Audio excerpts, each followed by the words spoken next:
Welcome to In Search of Catholic School Excellence, the show where we spotlight the programs, people, and practices making a real difference in Catholic education today. If you're a school leader striving to build a community of faith, excellence, and innovation, you've come to the right place. Each episode brings you ideas that are working, stories that inspire, and new possibilities for your school's mission.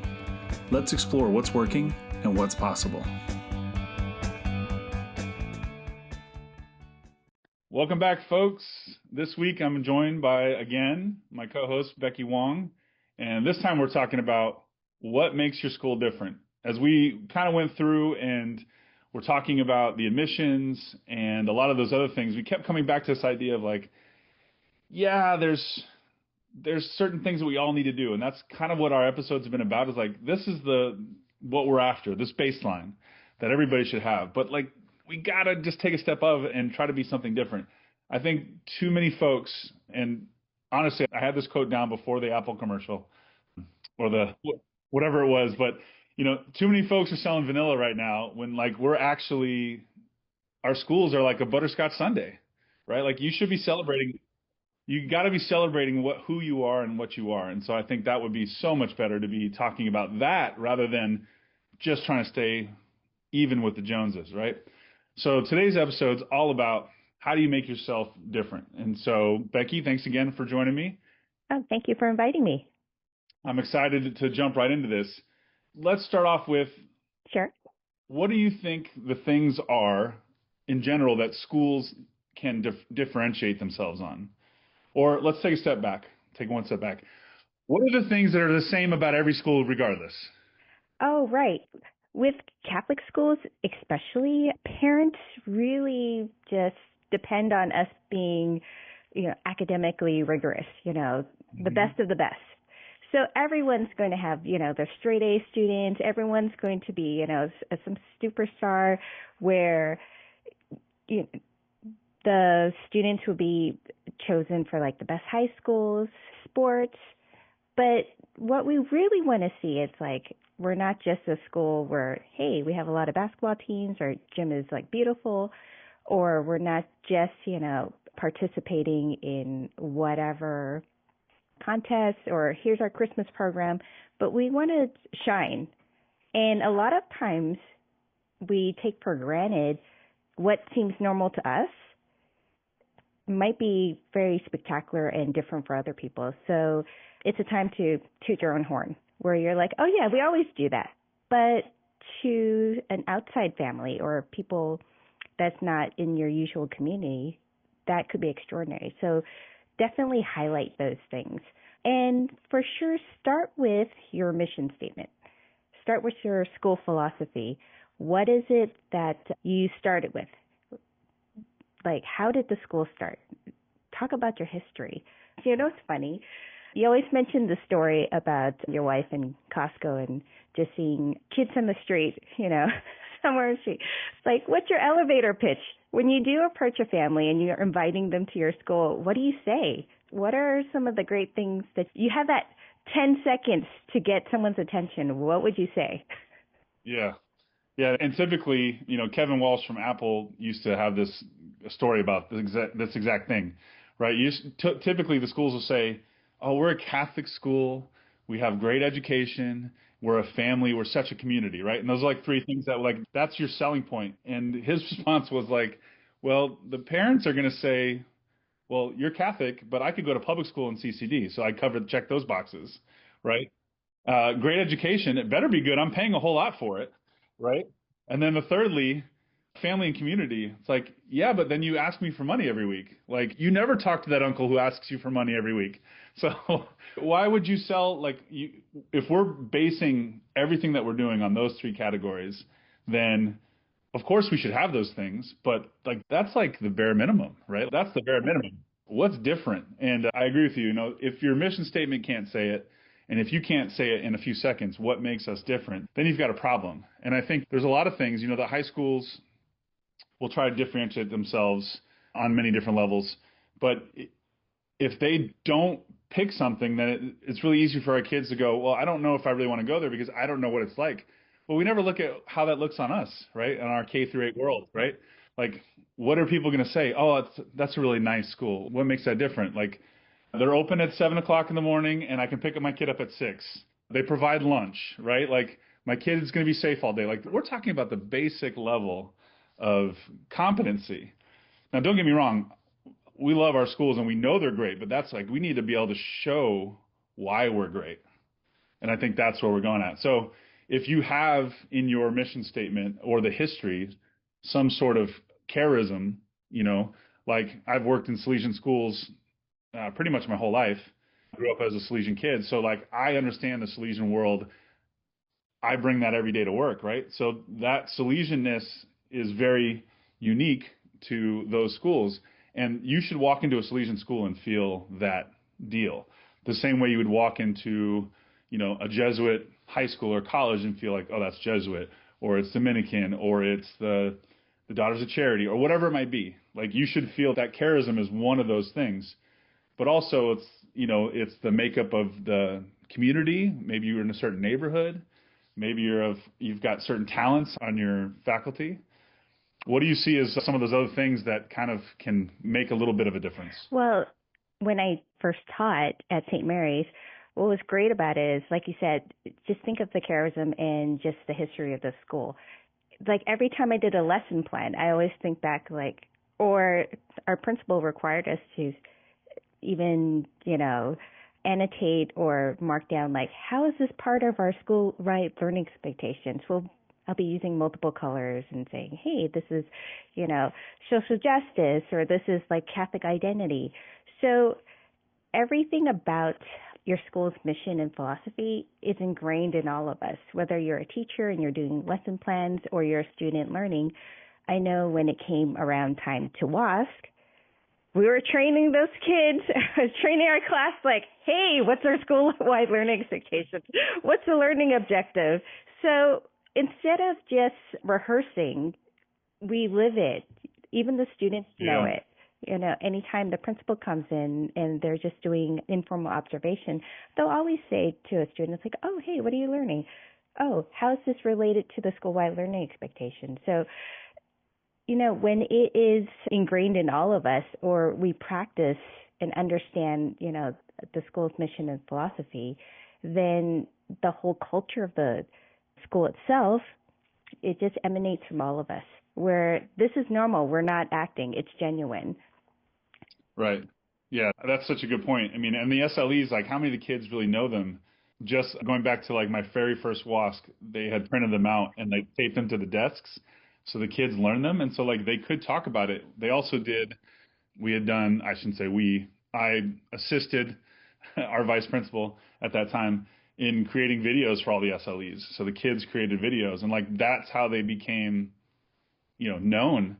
And then they could talk about it. But if the kids, as you say, you're trying to teach them to do something that's so unnatural. Like if this is fake, like everyone knows it's fake, but if you can find a way for them to actually live it, right? And to be able to say that, and like that comes up in your morning assembly, or that comes up in your notes for the community, then it's a whole lot easier. And that should jump off the page. Going back to, we were talking about, this family atmosphere. We had Teresa Rothstein on the podcast in the first couple episodes, and she was awesome. You could actually feel that family element when you walked into school. That's unique, but they were living their mission, their culture. Like you could feel that. Now, how do we get that same kind of thing in all of our schools? And it's not like it's not happening. It's just we need to highlight those things and not, hide them. And in fact, now I'm just thinking about like all of our previous episodes. First episode, we have Abby Herget from St. Peter and Paul, and their art program is amazing. And it's like that should be highlighted 10,000 times over, right? And so that's, I think, one of the things that I think the schools need to do is recognize what are we doing that's really awesome. And let's highlight those things because we want the families to know that like we're going to take care of business. There's going to be good education. We're going to take care of your kids. There's going to be a faith presence here. But we're also going to do these things really well. And that doesn't mean we're not doing everything else really well, right? It doesn't mean that if you're a STEM school, you're bad at arts, or that if you're not in school, you're bad at STEM.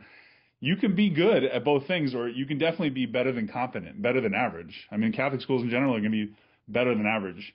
But there's got to be at least one thing, at least one, if not several, that the school does really well, and those things should be highlighted without a detriment to everything else.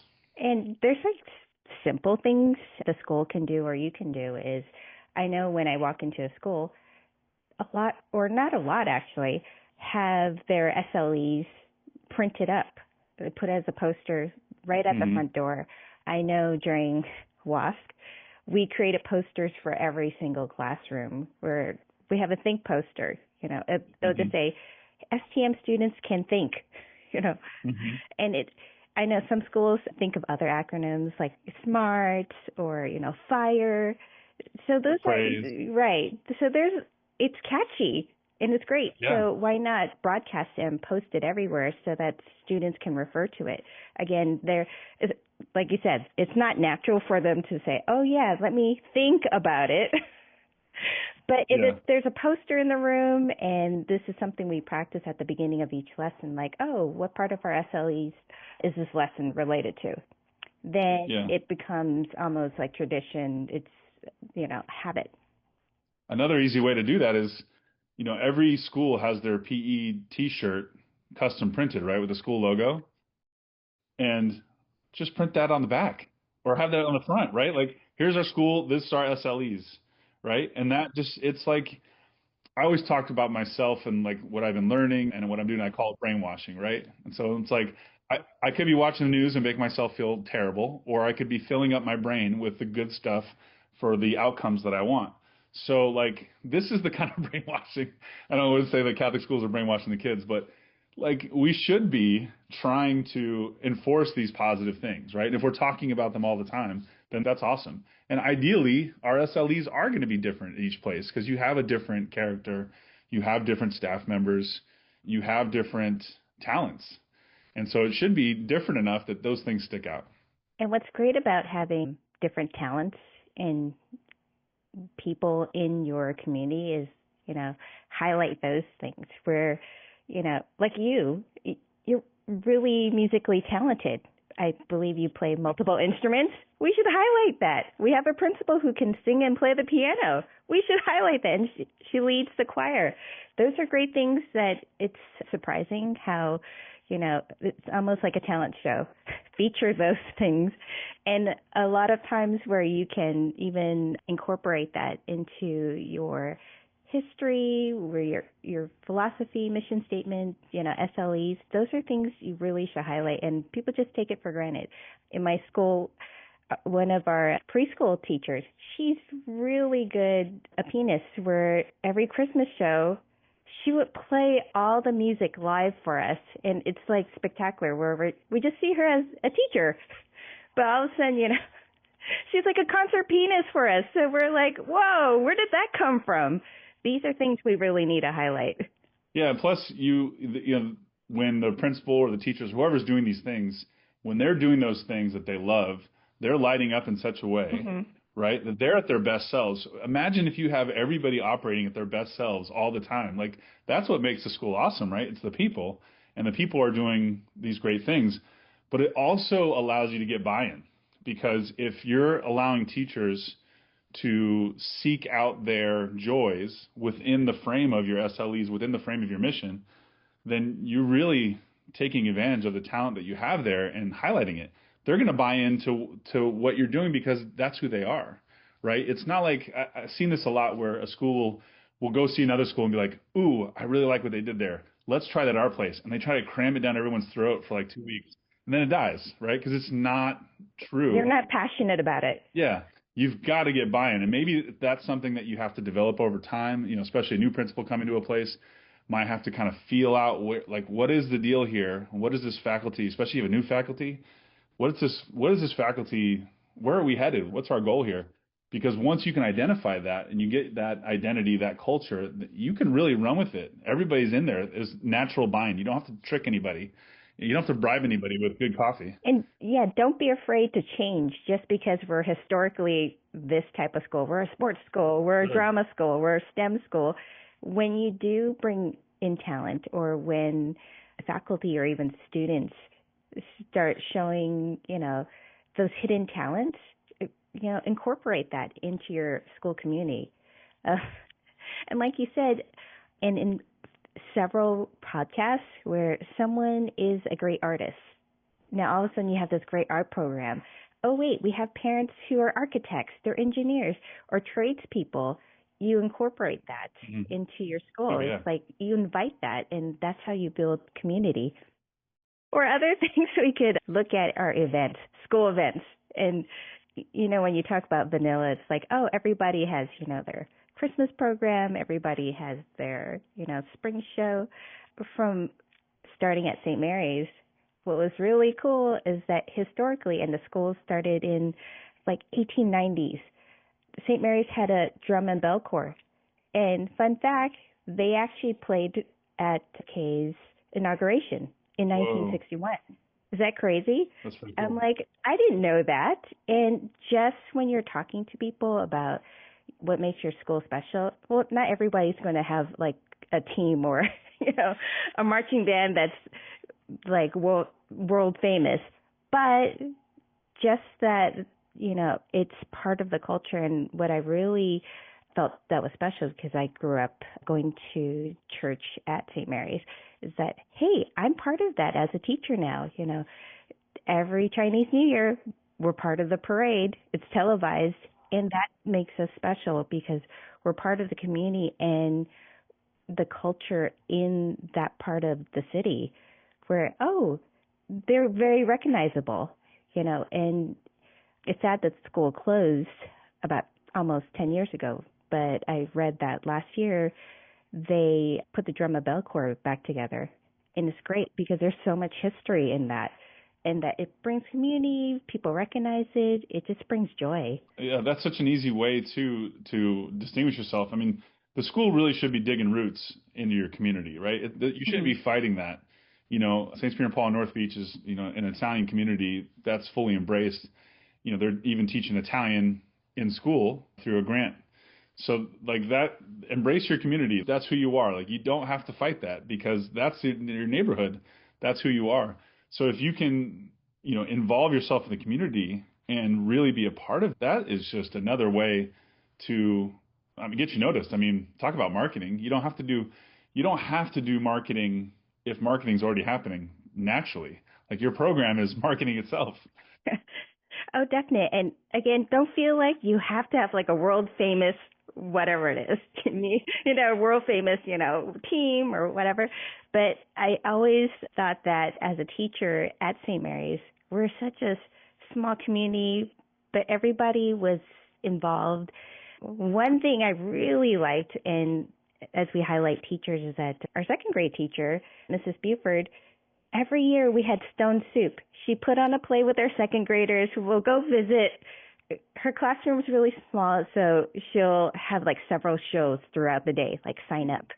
We'll cram 2 or 3 classes together, and we'll watch our second graders give their production of Stone Soup every year. It's like I look so much forward to it. It's like, there's no like singing or dancing, but the fact that, it's a tradition every year. So it's things you look forward to, and it's like highlighting our teachers' talent and our students' talents. Yeah. Yeah. No, I love that idea of like, in sixth grade we do this, in fourth Mhm. grade we do this, right? And each one of them has a special thing. I mean, going back to what we were talking about parent engagement in a previous episode, having in the olden days before Zoom, where you'd have your in-person meetings, having the third grade come up and do like a poem at the end of the meeting or the beginning of the meeting or whatever it might be. Like you involve those people, but they know that like in this class, I'm going to learn this thing and we're going to do this experience. It might be an eighth grade play, or it might be, fourth grade recital, or it might be the music, music gets really big in those middle grades, whatever it might be. Like to have those traditions that slowly over time, you don't even have to name those things, but they do stand out to people. They notice that like, oh, wow, we do a lot of arts here, or we do a lot of music here, or we have a lot of science things, not just one science fair a year, but we have like science stuff all the time.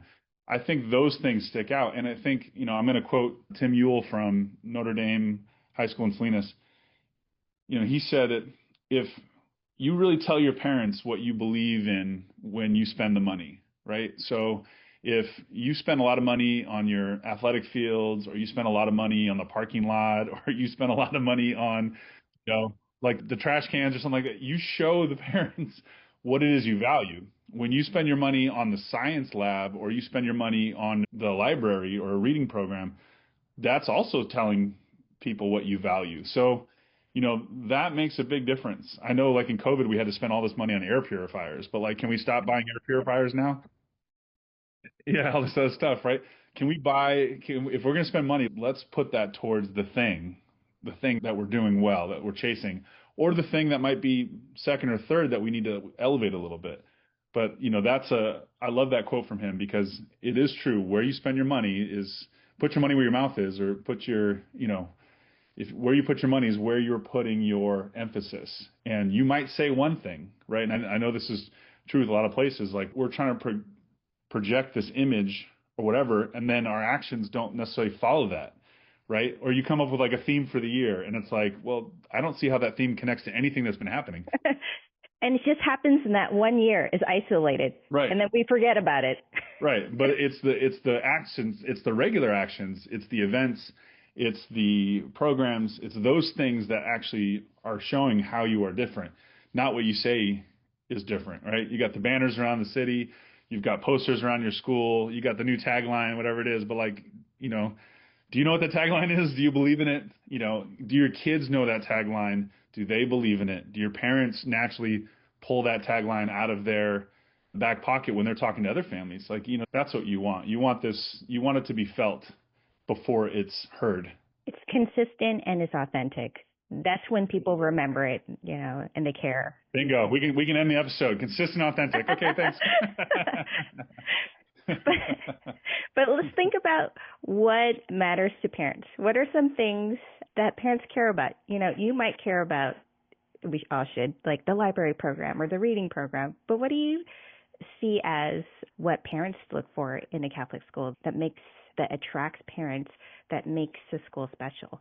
As we talked before, there's a certain baseline, right? And we want to take a step above that, right? So yes, we're already satisfied the fact that there's going to be a good education, well-rounded, right? Where all of our schools are using the same curriculum. We pretty much all have the same calendar.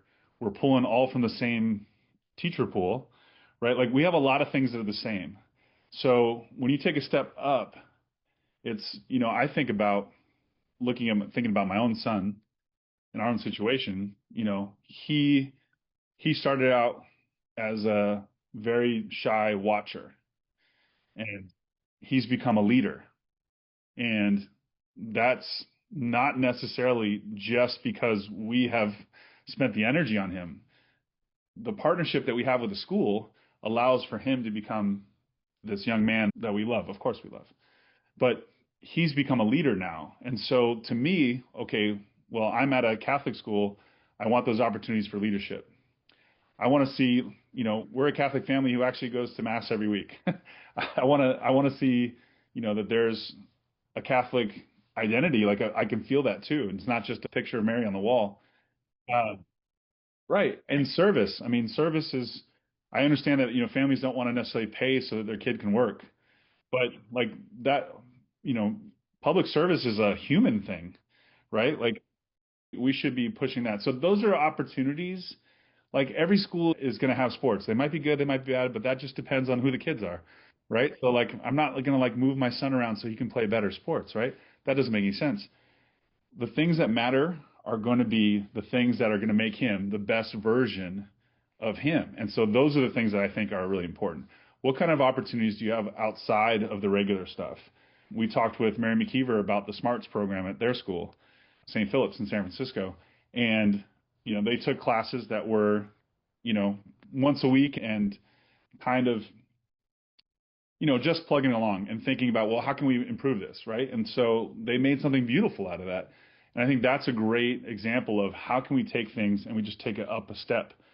And if we think about our school as, like we want to get to 100%, like 100% awesome. And maybe right now we're only at like, 42% awesome. Well, how do we get 1 more percent this year?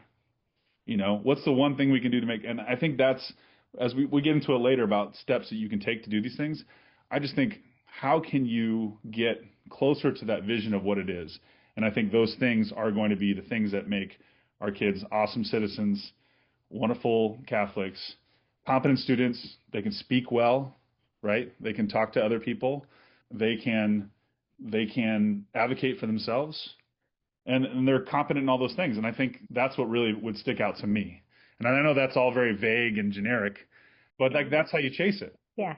It reminds me of the story you always tell me about when you were teaching the school itself, every student is expected to be able to give a presentation. You always say this to me. Wouldn't it be great, if we give our students or class, here's 10 minutes, prepare for whatever public speaking engagement or whatever it is. Prepare your slides. You got 10 minutes, go. And I didn't do the 10-minute thing or I didn't do the 15-minute thing, but as part of my ELA program, it wasn't in the book, but I knew that I was a really shy student. I hated public speaking. And I was like, wait, I know in high school they're going to need to stand in front of class and start talking. So I had my fifth graders practice. We're just doing whatever essay, but how can we turn it so that they can present in class and it won't make them super nervous, or just to train them like, hey, these are the steps. This is how you prepare. And also, how do you work with other students? And I made this right. And I just made it up. I was like, okay, well, we're going to do a debate now. It's that persuasive essay that we always have to write, but I converted it into like a debate. Like, here's a topic, prepare for this. You're a pro, you're a con side.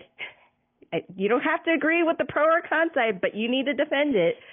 So a lot of that should be a part of your school community and showcase those things, because, when families look at schools, they don't realize like, oh yeah, I need my child to be a leader. That's not the first thing they think about. They're thinking, oh, does it have a nice playground? Are the teachers nice? Yeah, of course. Can they make friends? That's our basic level of needs. And, we're hoping that all of our schools are providing that, right? But it's that next level of what is unique about our schools. I think, I appreciate you bringing up the story about the public speaking, because I think that's also one thing that I think every school could do, right? And it may or may not be something that we're going to brag about, but it's an outcome that we like. And, especially we're about to get into this time of the high schools starting to pitch to the eighth graders and things like that. When they come to the school, they always show this video of what makes our school great, right? And all the high schools do this thing. And it's like a 4-minute video. And it's like, dun, dun, dun, it's an aerial view of the school, with a drone. Right. They got all this cool stuff going on. But part of that is like, we are, and they can name like, we are these 5 things, right? And I think these are our SLEs in general. But I've always challenged schools when we've had these kind of conversations. How come we don't have a video that says, when our kid graduates, this is who they are, right? This is the kid who's walking out in the world. And I would love to be able to say, this school has these 5 traits. This kid is going to be awesome at these 5 things. And then let's match. Maybe we're not there yet, but that's what we want to be. Well, let's build towards that. And if we really are that, then let's celebrate that thing. But the high schools do a really good job of articulating who they think or who they want us to think they are. We generally do a terrible job of articulating who we are, what makes us special. And I think that's kind of like the whole deal here. There's no right or wrong answer, but all of these things need to be considered. And the chances are there's at least 2 or 3 things that your school's really good at that you should just polish up a little bit, right?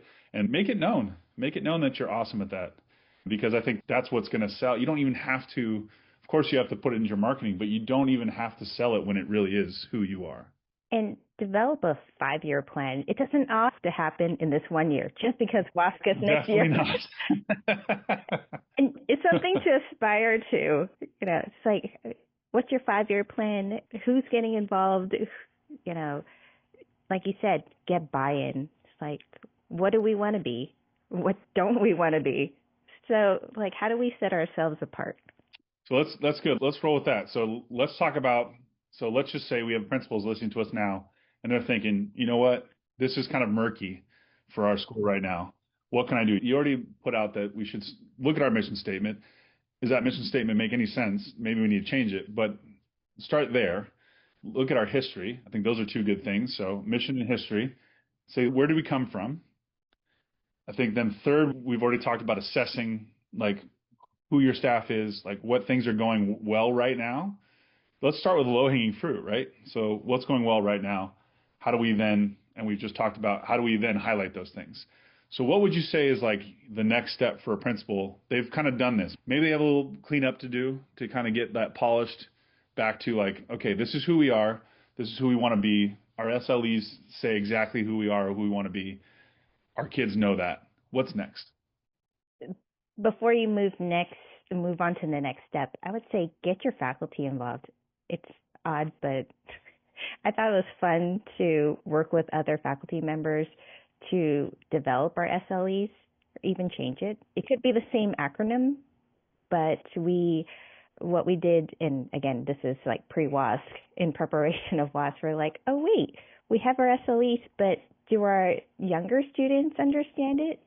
So then we had our lower grade teachers develop a lower grade version of what our SLE means. It didn't change. We change it so that our younger, or even our kindergartners could understand what it is. Because a lot of times the SLEs is like this big long sentence, but we just simplify it. It's like, oh, leader, instead of saying like describing it. And that's probably great for the kids, the adults, like the community. Like, let's just go with the K2 version because that's what's going to be awesome, right? Like, that's going to make it so clear. And if you're clear about it, then you can celebrate it. Oh, absolutely. And besides getting the faculty and staff involved, get students involved, our student leaders, whether it's, an academic group or just, your class president or whatnot. Get parents involved. Do you have an advisory board?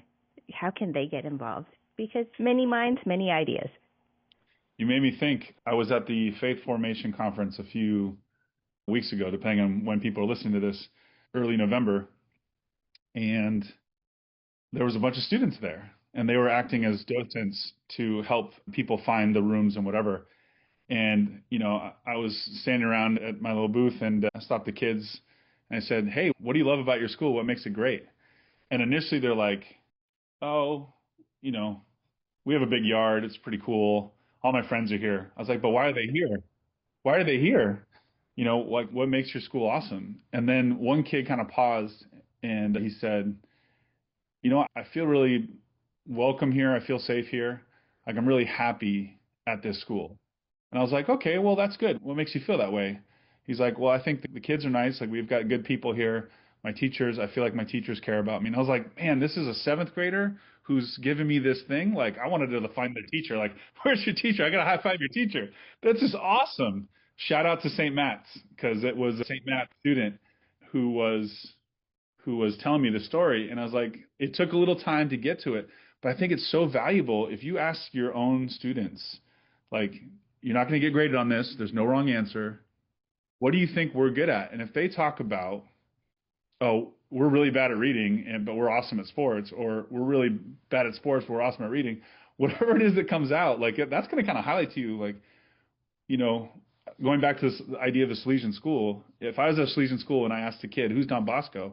And they go, I don't know. I'd be like, whoa, we've totally failed here, right? And that would never happen at a Salesian school. But the point being is if you do have the opportunity to ask your kids, ask the students, and ask the little ones too, because they're going to be so honest with you, and I think it's a really valuable opportunity. Go talk to your parents and be like, let's have those town councils, those open forums, and like, what is it you would say to somebody else? Like, please, like, let's be honest. We really need to know because you get that feedback. It's so valuable. And that's a great next step. Just getting feedback, a lot of times it's hard to hear. You just want, 5 stars on Yelp, 5 stars on grade school. But guess what? We'll always remember the negative feedbacks. Let's do something about it. It's hard. We want to be that great school. But when we do get, negative feedback, those are things that are more telling and like, oh, and it's almost even great that someone, is brave enough or decides to tell you, hey, we don't like this, or then it gives you an opportunity to fix or improve. When everyone just tells you like, oh, your school's great, then you think your school's great, but you're wondering, wait, why why does our kindergarten class only have, 10 kids? It's not because, of all just the great things you're doing, but what else can you do? And it's tough to hear, but just to get that, or even put out a survey, just ask like, oh, hey, what are the programs that are working? What are some programs that we need to work on? Yeah, and I think it's to your point from a couple minutes ago, like this is not about like let's go get money and spend a bunch of money. Like this is just about nuts and bolts in most cases, right? And just refocusing what it is that we're doing. We don't have to spend a ton of money. You don't have to go out and buy like, I know like you know, we had the coding thing for a while, and because we're tech folks, we can talk about all this other stuff, and then we're getting into robotics, and then, like you're just chasing these things all the time. But if that's not really who you are, that's okay. You don't have to go and buy the thing in order for you to get people to come in. But what you have to do is you have to be convinced yourself that you love this place, that this place is awesome, and you have to be able to communicate that this place is awesome. And if you can do those two things, it doesn't matter if you have nothing. You have zero technology. You could have no technology. You could have no facilities. You could have one room with like 30 kids in it. And if those kids feel like they're taken care of, they're loved, they're learning, they're having fun, like those things will come through. I know it's too simple just to say that, but I really do think that we take all that stuff for granted in chasing whatever else, or like buying Facebook ads, or whatever it is that we think we're doing to get the next family. But it's really much simpler than that. Take care of those things that we need to take care of in house, and let's highlight the things that we're doing well and keep doing them well. Oh, definitely. And again, tell people about it. It seems ordinary to you because it's like, just business as usual, but do showcase, all the great things and the great people in your community. All right. So we're just getting about time here. Do you have any final thoughts, last little reminders you want to tell all the folks who might be thinking, I really want to make a change. I'm going to have some time over the break to think about some of this stuff. And we're starting WASC in a little while. And like we actually want to have the goals in WASC be real goals and not just temporary goals. Well, I would just think about, what do you really love about your school? If you just had that 10 seconds with just a stranger on the street or a parent that comes in for a school tour, what's that one thing you would tell them about your school or about your teachers or about your students? Just ask yourself that. If you can't think of that, work with your faculty, work with your staff, and like you said, ask your students. They're the most honest people. They will tell Seriously. you like, oh, hopefully they don't say, I love lunch, or I hope they say something like, oh, I love my teacher, I love my classmates, I love coming to school. It reminds me of a time when, this is during COVID, we had a student that was late every single day. But once we reopened, I believe it was in October, he still came in late, but he was so happy. He goes, thank goodness we're open. It was making him crazy that he was just staying home with his mom. Oh, yeah. I think you have so many of those kids. I mean, you have kids who, they don't necessarily do well in school. They might be late all the time, like whatever it is, like, and in the picture perfect world of what we think a good student is, they don't fit in that deal. But then you open up on the weekend to do something, they're there. You open up in the summer to do something, they're there. Like they just want to be there. If you have families and kids who want to be there, I think you're winning, right? Oh, for sure. I think that's definitely the key. I would say for me, I hope I didn't cut you off. Oh, no. I was going to ask you the same thing. What's your one thing? What I think is so important is, number one, stop looking at everybody else. Don't compete with anybody else. I want you to think about yourself, draw a line in the sand, and say, this is who we are. This is who we are. We're going to continually think and improve, be consistent in who we are, and we're just going to keep getting better. Because you can keep working on something, and as long as you have that directional point, going north or whatever it is, you have a target you're chasing. It's really easy to get everything else in a row because now you've got this like focus. So forget everybody else, focus on your own community, work on improving and being consistent with what it is that you decide is your thing. And be proud of that. Don't be everything to everybody. Be great at something and take a stand.